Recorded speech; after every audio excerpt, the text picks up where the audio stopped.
sebuah ikon ini dulu. Mau ini yang layak untuk menjadi demi yang pasti lah.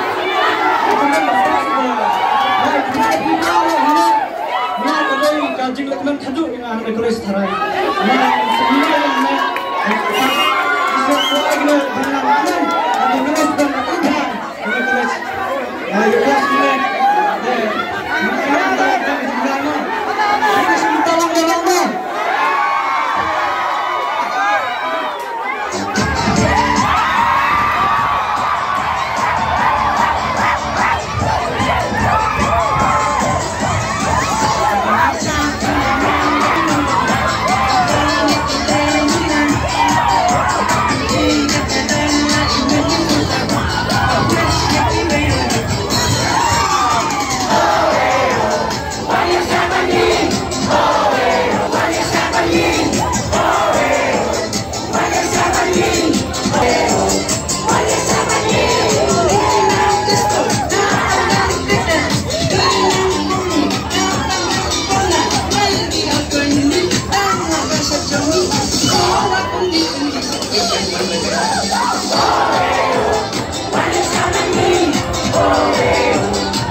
Jangan